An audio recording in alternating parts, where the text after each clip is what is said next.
yanzu baba yau ga ka a cikin shirin ina mafita.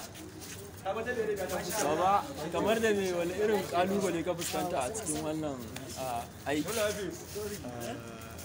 Babu wani kalubale ne gaskiya, kawai dai fatan nasara nake, ita nake hangowa kuma ita muke nema, kuma in Allah da za a same ta. Ubangiji Allah ya sa mu dace, Allah ya bamu abin da muke nema a cikin wannan aiki. Wannan assistant Gaji minista sunana dan minista, muna alfahari da wannan aiki kuma ma'aikatan ba mu kai wannan aiki.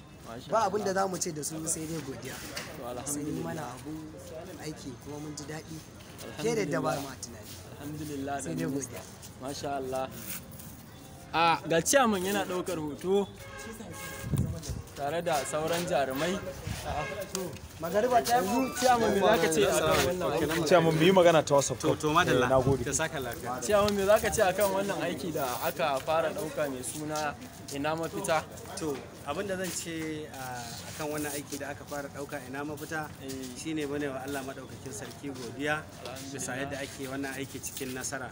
Ranar farko, rana ta biyu da sauran ranakun da ake wannan aiki duka ana wannan aiki cikin nasara. Kaga wannan alama ce ta cewa wannan aiki muna yin sa cikin nasara, kuma muna wa Allah madaukakin sarki godiya, kuma muna fatan su ma 'yan kallo za su kalli wannan fim cikin nasara insha Allah. Muna wa 'yan kallo fatan alkhairi. Godiya muke yi ciyama, Allah ya ƙara lafiya, Allah ya ba mu abin da muke nema a cikin wannan. Godiya muke ciyama. Yanzu aran ma kai ba zaka ci. Alhamdulillah, godiya yake. Ga da great director.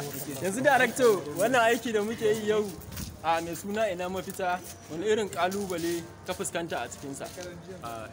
Kaga dai yau ita ce rana ta biyu da fara wannan aiki.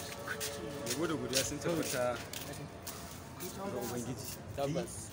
Tsira da amincin Allah su ƙara tabbata ga manzon Allah sallallahu alaihi wasallam. So da farko dai suna na Amin OPP kuma ni ne nake bada umarni a cikin wannan shiri mai dogon zango na ina mafita. A hakika wannan shiri alhamdulillah kamar yadda kuke gani muna yin wannan shiri cikin nutsuwa da kwanciyar hankali, kuma insha Allah babu wata matsala da muke fuskanta a cikin wannan aikin da namu. Ba abin da zamu sai dai godiya ga Ubangiji, saboda aiki ne wanda ya hada jarumai da dama, kuma aiki ne wanda ya taɓa al'ada da barkwanci da addini da sauransu haka a cikin wannan.